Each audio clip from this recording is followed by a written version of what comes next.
మీకు ప్రార్థించినటువంటి సంజయ్ గారికి ప్రభు పేరిట వందనాలు తెలియజేసుకుంటూ ఆరాధనకు చేరువచ్చినటువంటి నా ఆత్మీయ దేవుని కుటుంబాలకు మన ప్రభు రక్షకుడైనటువంటి యేసుక్రీస్తు వారి పరిశుద్ధమైనటువంటి నామంలో మీ అందరికీ హృదయపూర్వక వందనాలు తెలియజేసుకుంటూ వాక్య సందేశంలోకి మనం వెళ్దాం.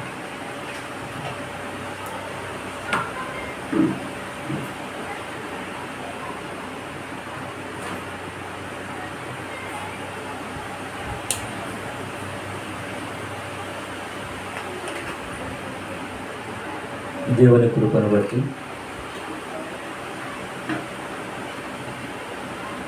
సంఘముగా ఈ విధంగా చేరి దేవుని విలువైనటువంటి మాటల్ని వినగలిగే గొప్ప ధన్యతను పొందుకున్నటువంటి మనం దేవుని మాటలు విని ఆత్మీయంగా మనమందరము కూడా బలపడి మనలో ఉంటున్నటువంటి లోపాలన్నింటినీ కూడా సరిచేసుకుంటూ దేవుని కొరకు నమ్మకమైనటువంటి పిల్లలుగా బ్రతకాలి అని దేవుడు కోరుకుంటున్నాడు కనుక మనమందరము కూడా దేవునికి ఇష్టమైనటువంటి పిల్లలుగా ఉండాలి అని మీ అందరినీ కోరుకుంటూ ఇశ్రాయేలు ప్రజల్ని దేవుడు వారి యొక్క బానిసత్వంలో నుండి విడిపించి పాలుతేరుడు ప్రవహించే కనాను దేశంలోనికి నడిపించటానికి దేవుడు చేసినటువంటి కార్యాలు మనం చూడగలం. ఆయన అనేకమైనటువంటి అద్భుత కార్యాన్ని చేసి వారిని కనానులోనికి తీసుకొని వచ్చిన తర్వాత వారు బానిసత్వంలో ఉంటూ ఆ ఐగుప్తులో ఉంటున్నటువంటి ఆచారాలను పద్ధతులను నేర్చుకున్నప్పుడు వారికి దేవుని యొక్క ఔన్నత్యాన్ని తెలియజేయటానికి, దేవుని యొక్క గొప్పతనం వారు తెలుసుకోవటానికి వారికి కొన్ని ఆజ్ఞలు ఇవ్వటం అనేది జరిగింది. దేవుడు భయపెట్టి మార్చుకునేవాడు కాదు. అలా భయపెట్టి మార్చుకోవాలి అనుకుంటే దేవుడు ఒక్కసారి తన యొక్క ప్రకృతిని వాడుకుంటే మనుషులు ఒక్క క్షణంలో నాశనం అయిపోతారు. ఆయన కత్తిపట్టి మనల్ని భయపెట్టి మనం మారాలి అనుకోవట్లేదు. మరి ఎలా మారాలి అనుకుంటున్నారు అంటే ఆయన ప్రేమ ద్వారానే మనం మారాలి, ఆయన ఔన్నత్యం ద్వారానే మనం మారాలి, ఆయనకు ఉన్నటువంటి గుణలక్షణాల ద్వారానే మనం మారాలి అని దేవుడు కోరుకున్నాడు. కనుక ఈ యొక్క ఇశ్రాయేలు ప్రజలకు 10 ఆజ్ఞలను ఇస్తూ ఈ యొక్క 10 ఆజ్ఞల్లో మొదటి 4 ఆజ్ఞలు అది దేవునికి సంబంధించింది. ఆ మొదటి 4 ఆజ్ఞలు దేవుణ్ణి చూపిస్తుంది, దేవుని యొక్క ఔన్నత్యాన్ని చూపిస్తుంది. దేవుడు ఎవరో ఆ 4 ఆజ్ఞలు తెలియజేస్తుంది. దేవుని యొక్క గొప్పతనం ఏంటో 4 ఆజ్ఞలు తెలియజేస్తుంది. దేవుడు ఎలాంటి గుణలక్షణాలు కలిగి ఉన్నాడో ఆ 4 ఆజ్ఞలు మనకు తెలియజేస్తుంది. తర్వాత 6 ఆజ్ఞలు తన స్వరూపంలో చేయబడినటువంటి మనుషులను గూర్చినటువంటి ఆజ్ఞలు. మిగిలిన 6 ఆజ్ఞలు మనుషులను గూర్చి చేయబడింది. అంటే దేవుని పట్ల మనకి ఎంత ప్రేమ ఉంది, దేవుని పట్ల మనం ఎలా భయభక్తులు కలిగి బ్రతుకుతున్నాము అనేది 4 ఆజ్ఞలు తెలియజేస్తే, మిగిలినటువంటి 6 ఆజ్ఞలు నీ తోటి సహోదరుల పట్ల నీ వైఖరి ఎలా ఉంది, నీ ప్రేమ ఎలా ఉంది, నీవు చూపించే విధానం ఏ విధంగా కొనసాగుతుంది అనేది తెలియజేసేదే మిగిలినటువంటి 6 ఆజ్ఞలు. ఇవన్నీ 10 ఆజ్ఞలు కలిగి ఉన్నటువంటి పాత నిబంధనలో ఆజ్ఞల గురించి మనం ఆలోచిస్తున్నప్పుడు యేసుక్రీస్తు వారు చెప్పారు, ఈ 10 ఆజ్ఞల్ని 2 ఆజ్ఞలుగా విడగొట్టినట్టుగా మనం చూస్తున్నాం. మొదటి 4 ఆజ్ఞలు దేవునికి సంబంధించింది. నీ పూర్ణ హృదయముతో, నీ పూర్ణ ఆత్మతో, నీ పూర్ణ వివేకముతో నీ ప్రభు అయినటువంటి దేవుణ్ణి నువ్వు ప్రేమించాలి. ఇది ఆజ్ఞల్లో మొదటిది అంటున్నాడు. రెండవది, నిన్ను వలె నీ పొరుగువాడిని ప్రేమించాలి అనేది 2వ ఆజ్ఞ. ఈ ఆజ్ఞల గురించి మనం గత వారాల్లో నేర్చుకున్నాం.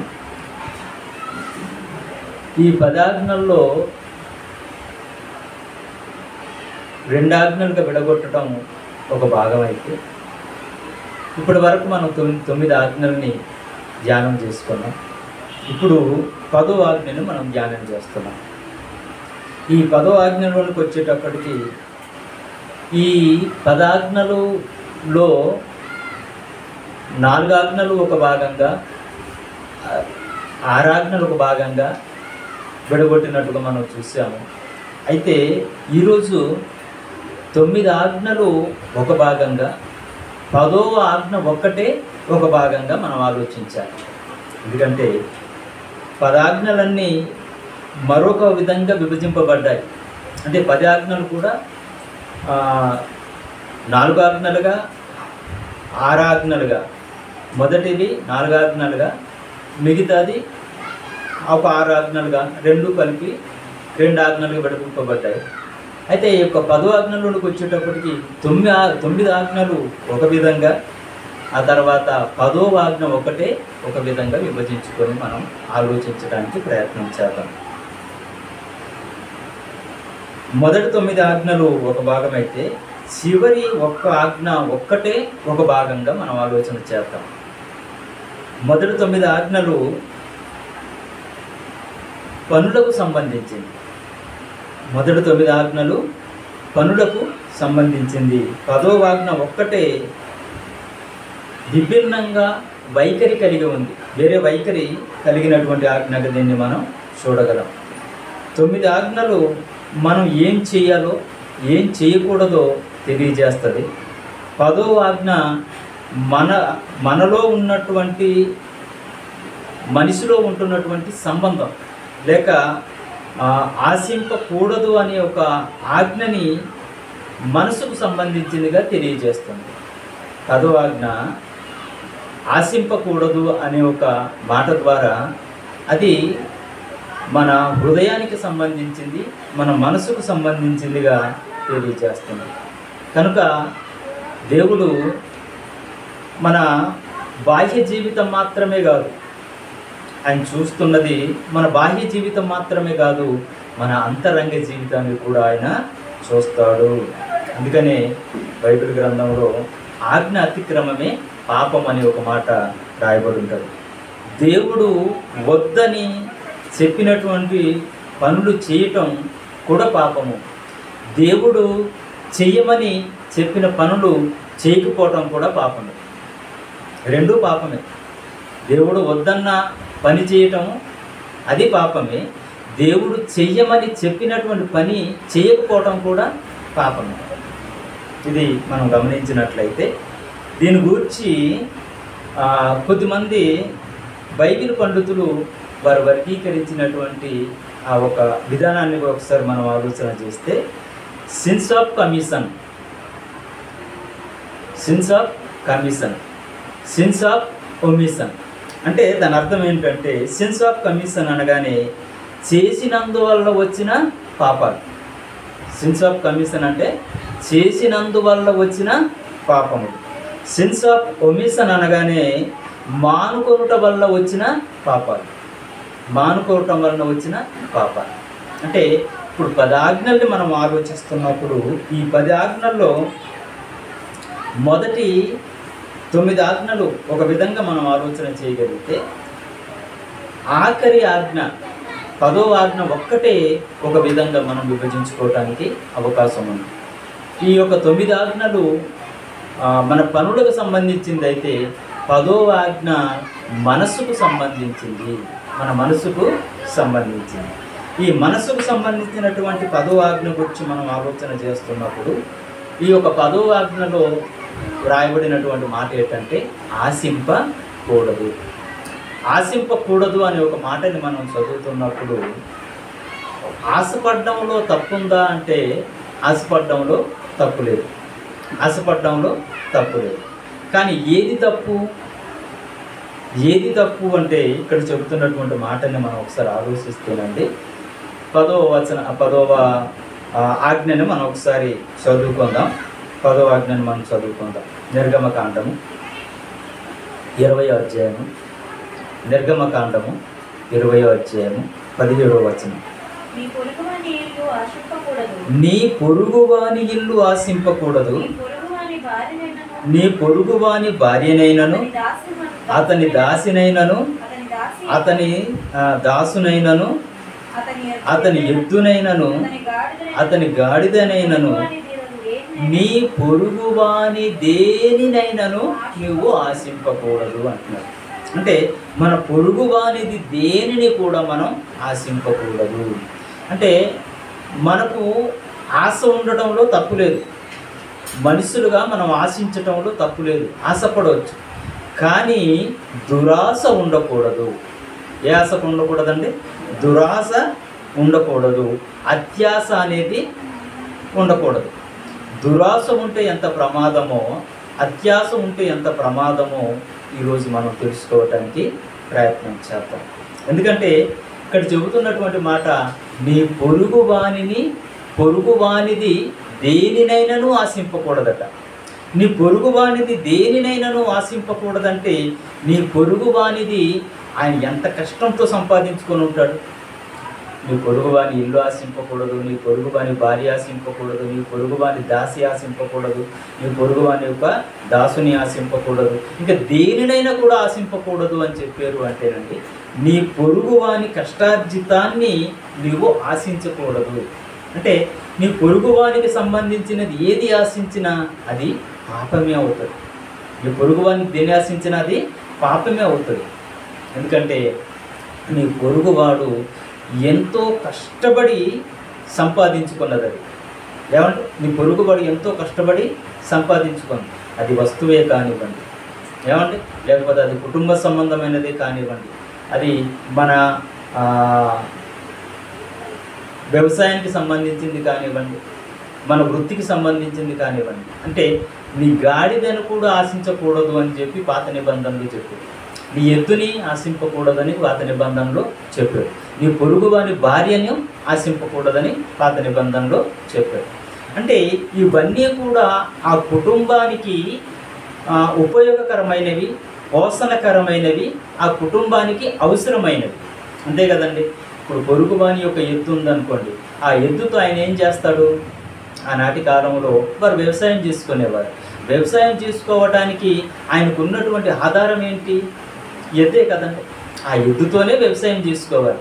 అంటే ఆయన కుటుంబాన్ని పోషించుకోవటానికి, ఆయన బ్రతకడానికి ఆయనకు కావాల్సింది ఏంటంటే ఆ ఎద్దు.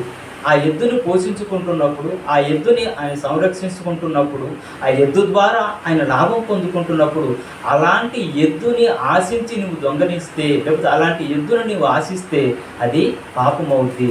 ఆ వ్యక్తి యొక్క జీవనాన్ని నువ్వు తీసినటువంటి వాడవు అవుతావు. అంతే కదండి. ఒక మరి వ్యక్తి దగ్గర ఒక గాడిద ఉందనుకోండి, ఆ గాడిద ద్వారా ఆయన వ్యాపారం చేసుకుంటూ ఉండొచ్చు. ఆ గాడిద ఏం చేస్తుందంటే బరువులు మోస్తుంది. ఆ బరువులన్నీ కూడా ఆ గాడి మీద పెట్టి ఆయన మరొక ప్రాంతానికి వెళ్ళి వ్యాపారం చేసుకొని దాని ద్వారా డబ్బును సంపాదించుకొని తన కుటుంబాన్ని కాపాడుకునే విధానం అది. అదొక పద్ధతి. ఇలా ప్రతిదీ కూడా మనం ఆలోచిస్తున్నప్పుడు తన పొరుగువాడు తన కష్టార్జితంతో సంపాదించుకున్న దాన్ని మనము ఆశింపకూడదు అనేది మనం నేర్చుకోవాలి. ఆశింపకూడదు అనేది మనం నేర్చుకోవాలి. కానీ నేటి సమాజంలో చూసినా, ఆనాటి సమాజంలో చూసినా ఏ పరిస్థితులు కనబడుతూ ఉండేవి. కాబట్టి దేవుడు వాటిని ఆజ్ఞగా ఇవ్వటం అనేది జరిగింది. ఏమండి, ఈరోజు సమాజంలో మనం చూస్తున్నప్పుడు పొరుగువానిది ఆశించటము అలవాటుగా మారిపోయింది. పొరుగువానిది ఆశించటము అలవాటుగా మారిపోయింది. లోకంలో మనం చూస్తున్నప్పుడు ఏమండి, మనకు చెందవలసింది మరొకరు తీసుకుంటున్నాడు. మనకు చెందవలసింది మరొకరు తీసుకుంటున్నారు. అది ఎలా అంటే సమాజంలో మనం చూస్తున్నప్పుడు ఏమండి, ఒక రైతుకు సంబంధించింది రైతుకు చెందవలసింది రైతుకు చెందాలి, ఒక కూలివానికి చెందవలసింది కూలివానికి చెందాలి, ఒక విద్యార్థికి చెందవలసింది విద్యార్థికి చెందాలి, ఒక ఉద్యోగికి చెందవలసింది ఒక ఉద్యోగికి చెందాలి. కానీ అవి దారి మళ్ళిపోతున్నాయి. ఏమండి, ప్రేమైనటువంటి దేవుని పిల్లారా, సమాజంలో మనం చూస్తున్నప్పుడు కొన్ని వర్గాలకు కొన్ని వారికి ఏదైతే అవసరమో వాటిని ఫండ్ రూపంగా రిలీజ్ చేయడం అనేది జరుగుతుంది. ఈరోజు సమాజంలో మనం చూస్తున్నప్పుడు మనుషులందరూ కూడా, అంటే దేశంలో ఉంటున్నటువంటి వారందరూ కూడా ట్యాక్స్ అనేది కడుతుంటారు. ఈ ట్యాక్స్ కడుతున్నప్పుడు ఆ ట్యాక్స్ డబ్బులంతా కూడా ప్రభుత్వం జమ చేసుకుంటుంది. ఈ ప్రభుత్వం జమ చేసుకొని ఎవరి అవసరాలు ఎలా ఉంటాయో అవసరాలకు తగ్గట్టుగా దాన్ని ఉపయోగించడం అనేది జరుగుతుంది కదండి. ఏదో ఒక ప్రాంతంలో నీటి కొరత ఉందనుకోండి, నీటి కొరత ఉన్నప్పుడు ఆ నీటి కొరతను తీర్చడానికి ఈ ట్యాక్స్ రూపకంగా వచ్చినటువంటి డబ్బును ఫండ్ రూపకంగా రిలీజ్ చేసి దాన్ని ఆ ఒక ప్రజలకు అందే విధంగా ఆ కార్యక్రమాలు చేయటానికే మనం నాయకుల్ని ఏర్పాటు చేసుకున్నాం కదండి. మనం ఓటేసి గెలిపించుకున్నటువంటి నాయకుల్ని ఎందుకు మనం ఎన్నుకున్నాము అంటే మన అవసరాలు తీర్చడానికి ఒక నాయకుడు ఉండాలి అనే ఉద్దేశంతో మనం నాయకుడిని ఏర్పాటు చేసుకున్నాం. అది ఉద్యోగపరంగా కానివ్వండి, లేకపోతే రాజకీయ పరంగా కానివ్వండి, మరొక విధంగా ఏదైనా సరే మనుషుల అంటే ప్రజల యొక్క అవసరాలు తీర్చడానికి వీరిని మనం మధ్యవర్తులుగా పెట్టుకున్నాం. కానీ ఇది ఏం చేస్తున్నారు, మనదే వారు ఆశించి దాన్ని దారి మళ్లిస్తున్నారు. అందుకని ఈరోజు కుంభకోణాలు అనేవి కనబడుతున్నాయి కదండి. ఈరోజు మోసాలు అనేవి జరుగుతున్నాయి. అంటే ప్రజలది మనం కాజేసేస్తున్నాం, లేక ప్రజలది మనం దోచుకుంటున్నాం, ప్రజలది మనం ఆశిస్తున్నాం, ప్రజలది మనం కోరుకుంటున్నాము అంటే అది మనది కాదు అనేది మనకు అర్థం అవ్వాలి. కానీ మనిషి అలా అర్థం చేసుకోవట్లేదు. ఏమనుకుంటున్నాడంటే ఇది ఎవరిదైనా నాకు అనవసరం, నేను దీన్ని ఆశించాను, తీసుకుంటున్నాను అని తీసుకునే పరిస్థితుల్లోనికి వచ్చేస్తున్నాడు. కాబట్టి పేదవాడు పేదవాడిగానే ఉంటున్నాడు, ధనికుడు ఇంకా ధనవంతుడుగానే మారిపోతున్నాడు. ఏమండి, పేదవాడు పేదవాడికి ఎందుకు ఉండిపోతున్నాడంటే ఆయనకి అందవలసింది అందకుండగా ఒకడు ఆశించి ఆయనది ఈయన దోచుకుంటున్నాడు. కాబట్టి పేదవాడు పేదవాడిగానే ఉండిపోతున్నాడు. ధనవంతుడు ఇంకా ధనికుడైపోతున్నాడు. ధనవంతుడు ఏమైపోతున్నాడు, ఇంకా ధనికుడైపోతున్నాడు. బైబిల్ గ్రంథంలో పాత నిబంధనలో ఎంత మంచి చట్టం ఉంటుంది అంటేనండి, ఒక రైతు వ్యవసాయం చేసారు అనుకోండి, ఆ వ్యవసాయం చేసినప్పుడు వచ్చినటువంటి పంట మధ్యలో ఉన్నటువంటి పంటను కోసుకొని ఆ గట్టులో ఉంటున్నటువంటి పంటని విడిచిపెట్టాలి. ఎందుకంటే పేదవారు ఉంటారు, అది పేదవారికి కావాలి కాబట్టి దాన్ని విడిచిపెట్టమని చెప్పి దేవుడు చెప్పాడు. అంటే దేవుని ఆజ్ఞలలో ఎంత నీతి ఉంది, నిజాయితీ ఉంది అనేది మనం ఆలోచిస్తే మనుషులందరూ సమానులుగానే ఆయన చూస్తున్నారు. ఎవరిని తక్కువని కానీ చూడటం లేదు, వాడు ఎక్కువగానిగా చూడటం లేదు. కానీ ఒకడు తక్కువవాడు అయిపోతున్నాడు, ఒకడు ఎక్కువవాడు అయిపోతున్నాడు అంటే అది మనిషి తప్పు కాదు, అది దేవుని తప్పు కాదు, మనిషి చేస్తున్నటువంటి తప్పు. అది మనిషి చేస్తున్నటువంటి తప్పు. నీకు రావాల్సింది వాడు ఆశించి దాన్ని చేజిక్కించుకుంటున్నాడు. మనకు చెందవలసింది ఏం చేస్తున్నాడంటే మనకు చెందకుండగా దాన్ని ఆశిస్తున్నాడు. అందుకనే ఒక ఆజ్ఞ, నీ పొరుగు వాడిని దేనిని కూడా నీవు ఆశించకూడదు. నీ పొరుగు వాడిని దేన్ని నీవు ఆశించలేదనుకోండి, ఆడు నీవు కూడా సమానంగానే ఉంటారు. వాళ్ళు మనం సమానంగానే ఉంటాం. కానీ మనం సమానంగా లేకపోవడానికి గల కారణం ఏంటంటే మనం ఆయన్ని ఆశించి ఆయన దగ్గర నుండి కొట్టేస్తున్నాం. అది ఆ వ్యక్తికి తెలియకుండా రకరకాల పద్ధతుల ద్వారా దాన్ని మనం కాజేస్తున్నాం. అలా కాజేసి కొంతమంది పెద్దవాళ్ళు అయిపోతున్నారు, కొంతమంది చిన్నవాళ్ళు అయిపోతున్నారు. ఈరోజు సమాజంలో చూస్తున్నప్పుడు అండి, రాజకీయ నాయకుడు కోట్లకు పడగెత్తవలసినటువంటి అవసరత ఎందుకు వచ్చింది, లేకపోతే ఎందుకు అంత డబ్బులు ఆయనలో ఉంటుంది? మన ఓటేసి గెలిపించుకున్నటువంటి నాయకుడు ఎవరి ఓటు వేస్తే గెలిచారండి? ఆయన మన దగ్గర ఓటు అడుక్కోవడానికి వస్తారు నాయకులు. ఓటుతో గెలిచిన తర్వాత మరి అన్ని కోట్ల రూపాయలు వాళ్ళకి ఎలాగొచ్చేస్తుంది? ఎక్కడి నుండి వస్తుంది?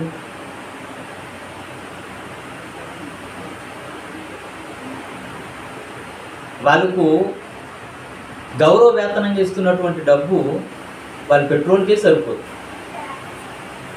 వాళ్ళు తిరగడానికి పెట్రోల్కే సరిపోదు. గౌరవ వేతనంగా ఇస్తారు, అది జీతం కాదు, వాళ్ళు గౌరవ వేతనంగా ఇస్తారు. అంటే ప్రజలకు సేవ చేస్తున్నారు కాబట్టి వీరికి గౌరవ వేతనంగా ఇంత డబ్బు 1,00,000 రూపాయలు ఎంతో వాళ్ళకి ఇవ్వటం అనేది జరుగుతుంది. మరి ఆ డబ్బుతో మరి ఇన్ని కోట్లు ఆయనకి ఎలా వచ్చేస్తున్నాయి అంటే ఎవరిదో ఆశించారు. ఎవరిది ఆశించారంటే ప్రజలదే ఆశించారు. ప్రజలది ఆశించి ప్రజలకు చెందవలసింది ప్రజలకు అందకుండా కాజేసేసారు కాబట్టి వారు కోట్ల రూపాయలతో వారు ధనికులుగా కనబడుతున్నారు. బైబిల్ ప్రారంభం నుండి ఏమండి ఎందుకు ఈ పాఠాన్ని నేర్పిస్తుందంటే ఇశ్రాయేలు ప్రజలందరూ కూడా ఆ కనాను దేశానికి వెళ్ళిన తర్వాత అక్కడ అందరూ కూడా ఎలా ఉండాలంటే సమానంగానే ఉండాలి. అందరూ సమానంగానే ఉండాలి. తన పిల్లలు వాళ్ళందరూ కూడా ఏమంటే మనమందరము కూడా దేవుని పిల్లలు, మనమందరము కూడా సమానంగా ఉండాలి. ఒకడికి భూమి ఎక్కువగా ఉండటం ఏంటి, ఒకడికి తక్కువగా ఉండటం ఏంటి, అసలు భూమి లేకుండా బ్రతకడం ఏంటి? మనిషి ఈ భూమి ఎవరు ఇచ్చారు? దేవుడు ఇచ్చిందే కదా. భూమి ఎవరు ఇచ్చారు? దేవుడు ఇచ్చింది. దేవుడు ఇచ్చినది ఆశించి ఆక్రమించుకొని వారు నాది అని పేరు పెట్టుకొని బ్రతుకుతున్నటువంటి సమాజంలో ఉన్నారు. కాబట్టి అలాంటి పరిస్థితి వారికి ఉండకూడదు అని చెప్పేసి దేవుడు ఒక మాట చెప్పాడు, నీ పొరుగు వానికి ఏనిది నువ్వు ఆశింపకూడదు. ఏనిది కూడా ఆశింపకూడదని, ఏది కూడా ఆశింపకూడదట. అది ఈ లోకంలో మన తరతరాలు బ్రతకడానికి ఉపయోగపడవచ్చేమో, కానీ తర్వాత దేవుడు లెక్క అడిగినప్పుడు దానికి లెక్క చెప్పాలని ఆయన న్యాయపీఠం ఎదుట మనం నిలబడాలి. ఆ నిలబడినప్పుడు ఆ పొరుగు వానిది ఏది ఆశించావో దాని గురించి దేవుడు అడుగుతాడు, ఖచ్చితంగా అడుగుతాడు. అందుకని కొత్త నిబంధనలో ఒక మంచి మాట రాయబడి ఉంటుంది చూడండి. ఈ యొక్క పొరుగు వాణ్ణి ఆశించటం గురించి దాన్ని దురాశగా చెప్పటం జరిగింది, ధనాపేక్షగా చెప్పటం జరిగింది, దాన్ని వ్యభిచారముతో పోల్చి చెప్పడం జరిగింది. కొత్త నిబంధనలోకి వచ్చేటప్పటికి తిమోతికి రాసినటువంటి మొదటి పత్రికలో 6వ అధ్యాయము 10వ వచనాన్ని మనం ఒకసారి చదువుకోగలిగితే, తిమోతికి రాసినటువంటి మొదటి పత్రిక 6వ అధ్యాయము 10వ వచనం. తిమోతికి రాసినటువంటి మొదటి పత్రిక 6వ అధ్యాయం 10వ వచనంలో, ఎందుకనగా ధనాపేక్ష సమస్తమైనటువంటి కీడులకు మూలము, కొందరు దాన్ని ఆశించి విశ్వాసము నుండి తొలగిపోయి నానా బాధలతో తమ్మును తామే పొడుచుకొనిది. ఏంటంటే ధనాపేక్ష సమస్తమైనటువంటి కీడులకు మూలము అంటే ఈ మాట సమాజానికి అర్థం కాకపోవచ్చు. ధనం ఉంటే ఏదైనా చేయొచ్చు, లేకపోతే ధనం ఉంటే ఎలాగైనా మనం కాపాడబడవచ్చు అనుకునేవారు చాలామంది ఉన్నారు. అందుకనే డబ్బుని సంపాదించుకుంటున్నారు, ధనాన్ని సంపాదించుకుంటున్నారు. కానీ మనిషి పుట్టినప్పటి నుండి ధనం కలిగినటువంటి మనిషి ఎవడైనా ఇప్పటివరకు బతుకున్నాడా అంటే ఎవరు బ్రతుకులేదు. వారికి ఉన్నటువంటి ఐస్కాలాన్ని బట్టి వారు ఏంటి వెళ్ళిపోయారు. కానీ మనిషి ఏమనుకుంటాడంటే డబ్బు ఉంటే నేను ఏదైనా జయించవచ్చు, దేన్నైనా సాధించవచ్చు అని అనుకున్నాడు. అవునండి, అలాగనుకునే మైకేల్ జాక్సన్ అనే వ్యక్తి ఏం చేసుకున్నాడంటే మంచి పేరు సంపాదించుకున్నాడు. ప్రపంచంలో ఒక గొప్ప ఆటగాడుగా పాటగాడిగా పేరు పొందాడు. ఆయన ఏమనుకున్నాడంటే ఆయుస్సును కూడా సంపాదించుకోవాలి అనుకున్నాడు. దేనితో అంటే తనకున్నటువంటి డబ్బుతో ఆయుస్సును కూడా కొనుక్కోవచ్చు అనుకున్నాడు. ఆయన ఎంతకాలం బతకాలనుకున్నాడు అంటే 150 సంవత్సరాలు బతకాలనుకున్నాడు. 150 సంవత్సరాలు బ్రతకాలనుకొని అరికాలు మొదలుకొని నడినెత్తు వరకు ప్రతీది కూడా పరీక్షింపబడ్డానికి అంటే పరీక్షించుకోవటానికి ఆయన దగ్గర సుమారుగా 8-9 మంది డాక్టర్లు, 15 మంది డాక్టర్లు ఉండేవారు. అంటే ఇప్పుడు ఒక్కొక్క అవయవానికి సంబంధించినటువంటి డాక్టర్ స్పెషలిస్టులు ఒక్కొక్కరు ఉంటారు కదా, అలాగనమాట. అంటే ప్రతిదానికి ఇప్పుడు ఐ స్పెషలిస్ట్ ఎవరైతే ఉన్నారో వాళ్ళకి సంబంధించినటువంటి డాక్టర్ ఒక ఆయన ఉంటారు, హార్ట్కి సంబంధించినటువంటి డాక్టర్ ఒక ఆయన ఉంటారు, చర్మానికి సంబంధించినటువంటి డాక్టర్ ఒక ఆయన ఉంటారు. ఇలా ప్రతిదానికి ఒక్కొక్క డాక్టర్, అలాగా ఎంతమంది అయితే స్పెషలిస్టులు ఉన్నారో అందరినీ కూడా ఆయన పెట్టుకున్నాడు. ఎందుకంటే ఎక్కడ ఏ లోపం వచ్చినా దాన్ని సరిచేయడానికి ఆ డాక్టర్లు ఉంటారు కాబట్టి వాళ్ళకి జీతాలు ఇచ్చుకుంటూ ఆయన మరి తీసుకునే ఫుడ్ కూడా ల్యాబొరేటరీలో పరీక్ష చేసుకొని తీసుకునేవారు, తీసుకునే ఆహారం కూడా. ఏమంటే ల్యాబొరేటరీ అంటే ఎంత క్యాలరీస్ మనం తినాలి, ఎంత క్యాలరీస్ మనకు అవసరం, ఏమంటే ఏ ప్రోటీన్స్ మనకు అవసరం, ఎంతైతే మనం ఆరోగ్యంగా ఉండగలము, ఏ మినరల్స్ మనం తీసుకుంటే ఆరోగ్యంగా మనం ఉండగలము, ఇవన్నీ కూడా క్యాలిక్యులేట్ చేసుకుంటూ. ఎందుకంటే ఆయన ఒక ఆటగాడు కాబట్టి, ఆయన ఒక పాటగాడు కాబట్టి ఎలా ఉండాలి అంటే డాన్సర్, ఏమంటే కాబట్టి ఆయన ఆ ఒక బరువుకు తగ్గట్టుగా ఉండాలి, ఆయన ఆరోగ్యానికి తగ్గట్టుగా ఉండాలి. అలా అనేక విధాలుగా ఆలోచించి నేను కనీసం 150 సంవత్సరాలు బ్రతకాలి అనుకొని, 150 సంవత్సరాలు బ్రతకాలి అనుకొని ఏమండి ఒక 15 మంది డాక్టర్లను పెట్టుకొని వాళ్ళకి జీతాలు ఇచ్చుకుంటూ, ఏమండి అరికాలు మొదలుకొని నడినెత్తి వరకు అన్ని పరీక్షలతోనే తెల్లవేళలు కూడా ఉంటుండేవాళ్ళండి, తెల్లవేళలు ఉంటుండేది. ఆయన ఎక్కడ పడుకునేవారు అంటేనండి, ఎక్కడ పడుకునేవారు అంటే ఆక్సిజన్ ఛాంబర్స్లో పడుకునేవారు ఆయన. అంటే ఆయన ఎక్కడ ఉండాలి అనుకునేవారు అంటే ఆక్సిజన్ ఛాంబర్స్లో ఉండాలనుకునేవారు. ఆ తర్వాత ఆయనకి ఏ అవయవం లోపం వచ్చినా డోనర్స్ కూడా రెడీగా ఉండేవారు అండి, ఆయన దగ్గర పెట్టుకునేవారు. ఇప్పుడు మన కిడ్నీ ప్రాబ్లం వచ్చిందనుకోండి, కిడ్నీ దొరకాలంటే ఎవరిస్తారండి, ఎవరు ఇవ్వరు కదా. కట్టుకున్న భార్య ఇవ్వదు, కట్టుకున్న భర్త ఇవ్వడు. ఎందుకంటే ఆ ఉన్న ఆస్తులు ఇవ్వడానికే, ఉన్నది ఏదైనా ఇవ్వడానికే ఇష్టపడినటువంటి వారు అవయవ దానం చేయగలరా, కిడ్నీ దానం చేయగలరా?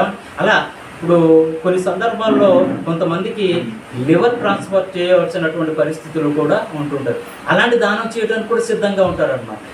అలా అంటే ప్రతి అవయవం, ఇప్పుడు కంటి ప్రాబ్లం వస్తే కళ్ళు దానం చేయడానికి కానీ, ఇలా ఏ అవయవం ప్రాబ్లం వచ్చినా అది దానం చేయడానికి సిద్ధంగా ఉండేవారు అన్నమాట. అలాంటి ఆధిక్యత కలిగినటువంటి ఆయన కోట్ల రూపాయల డబ్బులు ఉన్నాయి ఆయన దగ్గర, ఏమంటే కోట్ల రూపాయల డబ్బులు ఉన్నాయి కాబట్టి ఏదైనా ఆయన చేసుకోగలరు. కాబట్టి ఆయన ఏమనుకున్నాడంటే, నువ్వు 150 సంవత్సరాలు నేను బ్రతకాలి అనుకుని ఏమండి ఇంత సెటప్ చేసుకున్నాడు. మొత్తం ఆరోగ్య విషయంలో కానివ్వండి, లేకపోతే అన్ని విషయాల్లో కూడా అన్ని సెటప్ చేసుకొని ఉండేడు. కానీ 55 సంవత్సరాలకి చనిపోయాడు.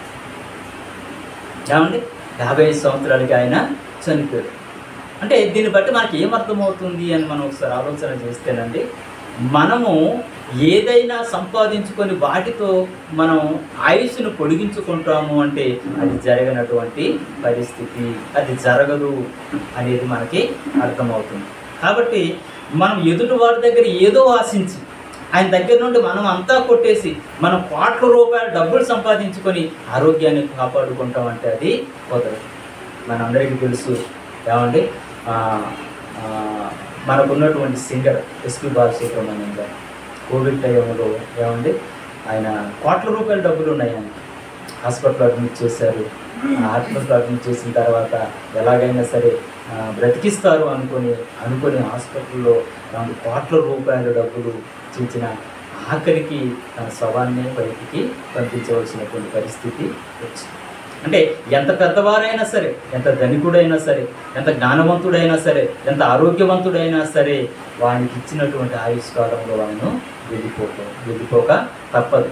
కాబట్టి ఏమండి మన పొరుగువానిని మనం, లేకపోతే మన పొరుగువానిది మనం ఆశించటం అనేది అది సరైనటువంటి విధానం కాదు అని ప్రారంభంలోనే ఇశ్రాయేలు ప్రజలకు దేవుడు చెప్పారు. కొత్త నిబంధనకు వచ్చేటప్పటికి ఏమని చెప్పారండి, ధనాపేక్ష సమస్తమైనటువంటి కీడులకు మూలము. కొందరు దాన్ని ఆశించి విశ్వాసం నుండి తొలగిపోయారట. కొందరు ఆశించిదే విశ్వాసం నుండి తొలగిపోయేరి నానా బాధలతో తమను తామే పొడుచుకొని చనిపోయారు. అంటే ఆ ఒక మాటలో ఉన్నటువంటి ఉద్దేశం ఏంటంటే ఆపదలలో పడ్డారు అని అర్థం. ఏమంటే దాన్ని ఆశించి ఎక్కడ పడ్డారంటే ఆపదలో పడ్డారు. ఎంత ఆపదలు పడ్డారో అనే విషయం మనకు అర్థం కావాలి అంటేనండి, పాత నిబంధనలో ఒక సంఘటన దేవుడు చూపించాడు, ఒక సందర్భాన్ని వ్రాయించాడు. ఆ సందర్భం ఏంటంటేనండి, ఇశ్రాయేల్ ప్రజలందరూ కూడా ప్రయాణంలో ఉన్నారు. ప్రయాణంలో ఉన్నప్పుడు ఆ ప్రయాణంలో ఉంటున్నప్పుడు అనేక ప్రాంతాలు జయించుకుంటూ వెళ్ళాలి. అనేక ప్రాంతాలు వాళ్ళు జయించుకుంటూ వెళ్ళాలి. అంటే ఆ కనానుకు వెళ్ళాలి అంటే అనేక దేశాలు, అంటే ఆ ఒక ప్రాంతాలని మనం జయించాలి. ఆ ప్రాంతంలో ఉంటున్నటువంటి రాజుల్ని జయిస్తేనే కానీ వారు వెళ్ళడానికి అవకాశము లేదు. అలాంటి పరిస్థితుల్లో వారు ఎరుకో దగ్గరకు వచ్చారు. ఎరుకో దగ్గరకు వచ్చినప్పుడు ఆ ఎరుకో ప్రజలందరూ కూడా ఇశ్రాయేల్ ప్రజలని భయపడుతున్నారు. ఎందుకు భయపడుతున్నారంటే ఎక్కడికి వెళ్ళినా వీరికి విజయం వచ్చేస్తుంది.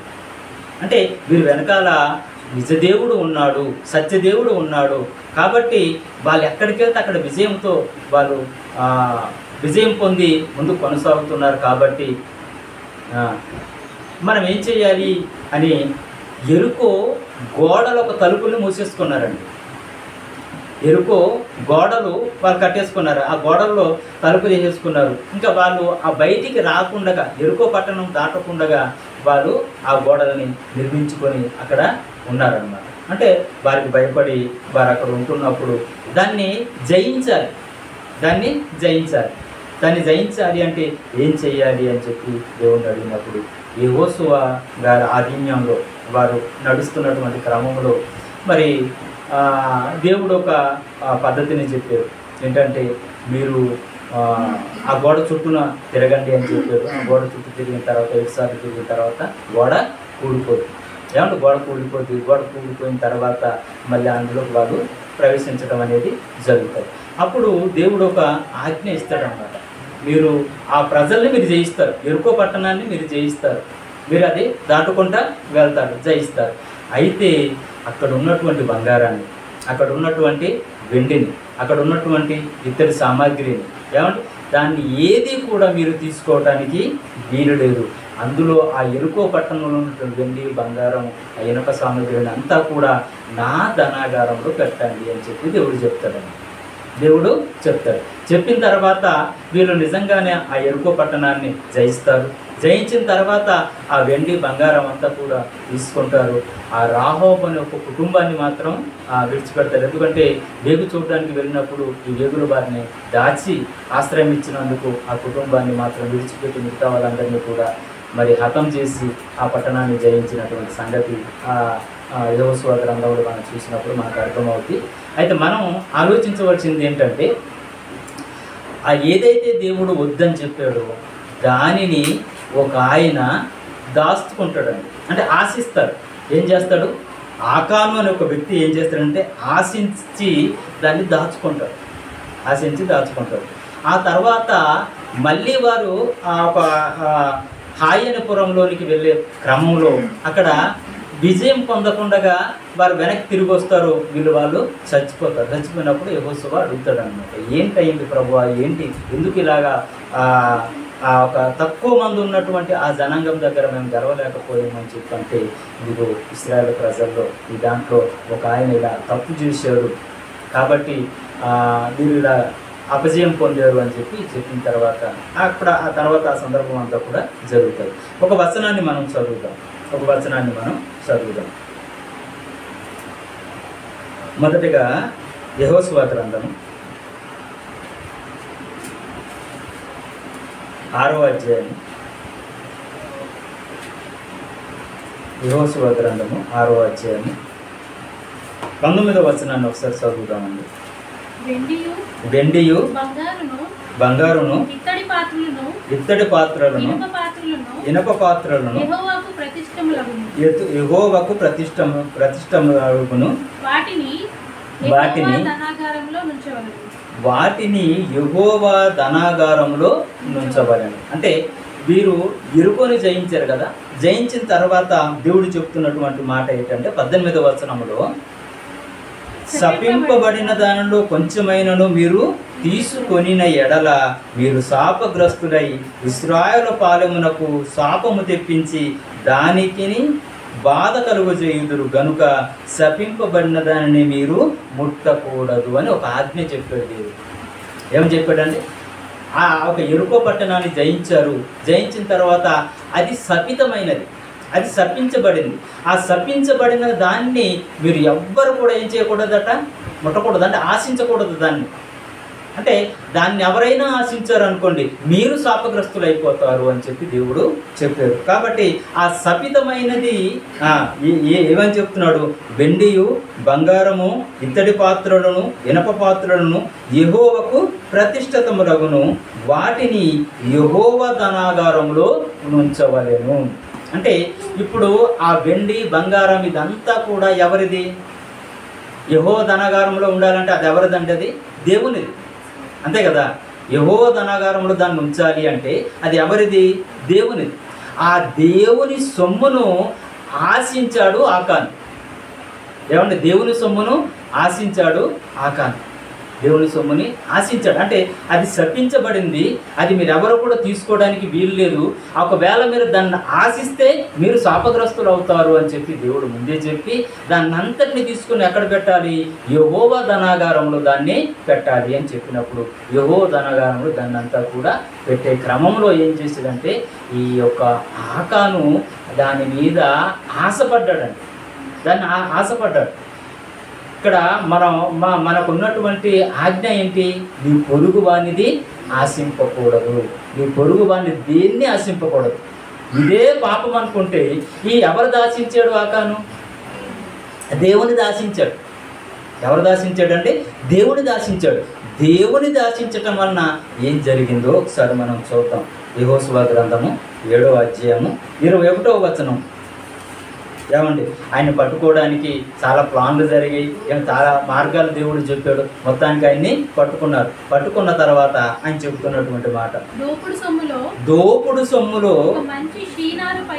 ఒక మంచి సీనారు పైవస్త్రమును 200 తూముల వెండిని 50 తులముల ఎత్తుగల ఒక బంగారు కమ్మిని నేను చూచి వాటిని ఏం చేసాడట? ఆశించాడట అండి. చూసారా? దేనేం చేసేటంటే దాన్ని చూశాడు.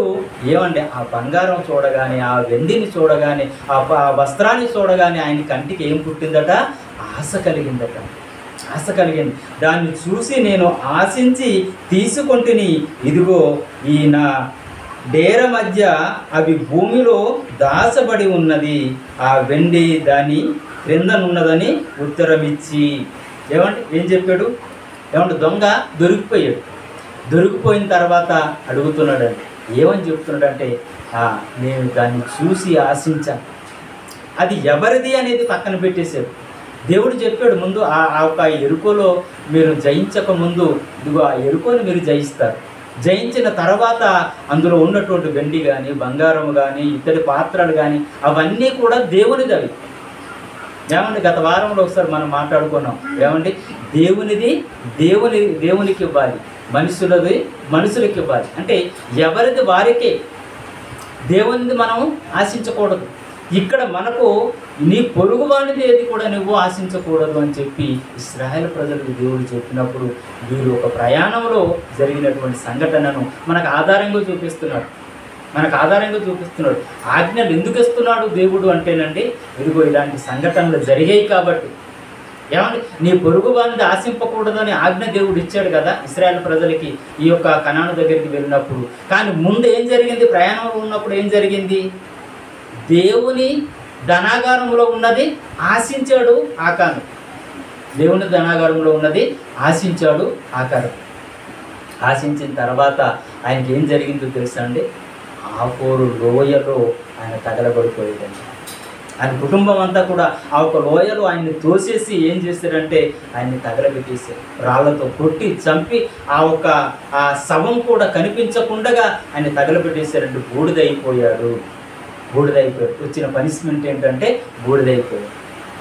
ఏమంటే మనం గత వారాల్లో మనం ఏంటది విమాన ప్రయాణంలో చనిపోయినటువంటి వారు బూడిదైపోయినప్పుడు అసలు వారెవరో కూడా తెలియనటువంటి పరిస్థితుల్లో వారి యొక్క డిఎన్ఏ టెస్ట్ చేసి ఈయన పలానా వారు అని చెప్పవలసినటువంటి పరిస్థితి ఏర్పడింది కదండి.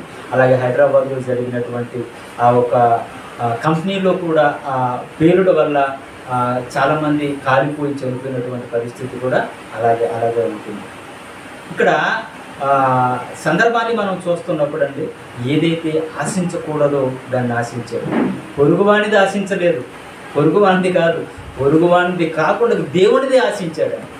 దేవుడు ఏమని చెప్పాడంటే, అది శపించబడింది నాయన, అది శపించబడింది, అది శపితమైనది, దాన్ని మీరు ముట్టకూడదు, దాన్ని మీరు ఆశించకూడదు అని చెప్పినప్పుడు కూడా, ఏమంటే అది వద్దు అని చెప్పినప్పుడు కూడా, ఏమంటే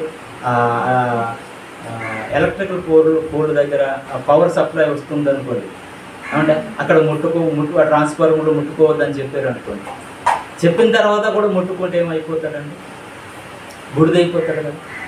చెప్పిన తర్వాత కూడా అందులో ఆ ట్రాన్స్ఫార్మర్ మీరు ముట్టుకోవద్దు, అందులో పవర్ సప్లై ఉంది, ఏమంటే షార్ట్ సర్క్యూట్ అవుతుంది అని చెప్పిన తర్వాత కూడా వెళ్ళి ముట్టుకున్నాడు అనుకోండి, ఏమవుతుంది?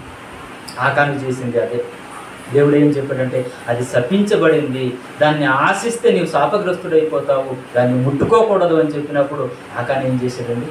ఆశించి దాన్ని తీసుకొని ఆ డేరా కింద దాచుకున్నాడు. అంటే అప్పుడు వాళ్ళు ప్రయాణంలో ఉంటున్నప్పుడు డేరాలు ఉండి ఆ డేరాలు తీసుకొని అందులో పడుకోవడం, ఏమంటే ఎక్కడికి వెళ్తే ఎక్కడ వారు బస చేస్తే అక్కడ పడుకోవడం. ఆ డేరా కింద ఈ యొక్క బంగారము, వెండి, ఆ ఒక వస్త్రాన్ని కూడా దాచిపెట్టి ఆశించాడు. ఆశించటం ఆయన వలన ఇశ్రాయేలు ప్రజలందరికీ కూడా శాపం వచ్చింది. హాయిపురాన్ని వారు జయించలేక ఇశ్రాయేలు ప్రజల్లో ఉంటున్నటువంటి 30 మంది చంపబడ్డారండి. హాయిపురంలో ఉంటున్నటువంటి వారు చంపేశారు. అంటే తక్కువ మందే అందులో ఒక 3000 మంది ఎంతమంది వెళ్తే వాళ్ళని జయించేయవచ్చు అనుకున్నారు. అందరు వెళ్ళక్కర్లేదు, 3,000 మంది వెళ్తే చాలు, 2,000 3,000 మంది వెళ్తే చాలు, వాళ్ళని జయించేయవచ్చు అని చెప్పి వేగుల వారు వచ్చి చూసి చెప్తారు. అలాగని చెప్పి 3,000 మంది వెళ్తారు. పాపం వెళ్ళిన తర్వాత వారు తరిమి వీళ్ళని కొట్టి వీళ్ళని చంపేస్తారు.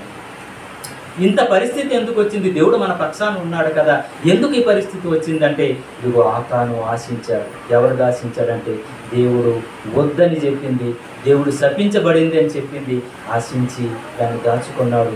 కాబట్టి ఈయన కూడా ఏమైంది? ఆ ఆకోరు లోయలో వేసేసి ఈమె కుటుంబాన్ని కూడా చంపేశారు. బూడిదైపోయారు, వారు కాల్చేసారట. అంటే ఆ పరిస్థితి వచ్చింది అంటే మనకు భవిష్యత్తులో ఒక పాఠం నేర్పించాలి అనుకుంటున్నారు. మనము కూడా ఆరని అగ్ని దగ్గరికి వెళ్ళిపోతాం. ఎందుకంటే ఆయన ఆజ్ఞ, నువ్వు పొరుగువాని దేనిని కూడా నువ్వు ఆశింపకూడదు అన్నాడు. ఇంకొక మంచి మాట ఉందండి, కొత్త నిబంధనకు వచ్చేటప్పటికి, మనం పొరుగువానిది ఆశించటం కాదు, మనకు ఉన్నది ఇవ్వకపోవటము కూడా పాపమే అని చెప్తున్నాం. మంచి సందర్భం అది. ఒక ధనవంతుడు ఉంటాడు. యేసుక్రీస్తు వారి దగ్గరికి వచ్చి, ప్రభువా నేను నిత్య జీవం పొందాలంటే ఏం చెయ్యాలి అని అడుగుతాడండి. నిత్య జీవం పొందాలంటే నేను ఏం చెయ్యాలి అని చెప్పినప్పుడు, ఆజ్ఞల్ని పాటించు అని చెప్పంటే, ఇవన్నీ కూడా నేను బాల్యం నుండే పాటించేస్తున్నాను అన్నాడు. పాటించుతున్నావు మంచిదే, అయితే నీకున్నది బీదలకి ఇవ్వు అంటాడు. అంటే ఒక క్రైస్తవుడుగా ఈరోజు మనము కూడా బీదల్ని కనికరించవలసినటువంటి బాధ్యత దేవుడు మన పైన పెట్టాడండి. ఒక క్రైస్తవుడుగా బీదల్ని కనికరించాలి. దేవుడు మనల్ని చల్లగా చూశాడు, దేవుడు మనల్ని ఆరోగ్యాన్ని ఇచ్చాడు, దేవుడు 3 పూటలు తినడానికి మనకు ఆహారాన్ని ఇచ్చాడు, దేవుడు చక్కని బట్టలు కట్టుకోవడానికి వస్త్రాలను ఇచ్చాడు, ఉండడానికి ఒక ఇల్లునిచ్చాడు.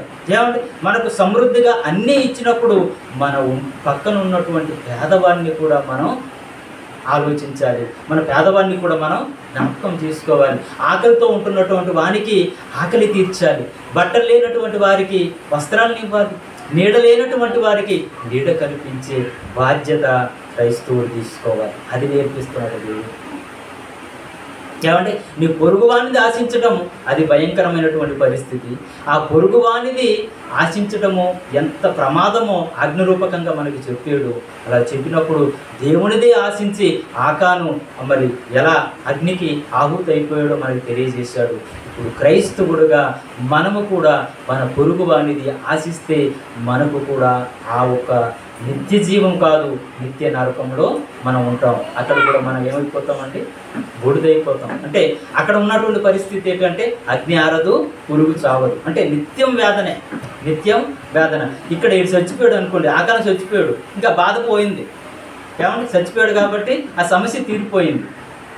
కానీ అక్కడ అలాగా ఉండదు. అంటే ఈ ఆకారం చేసిన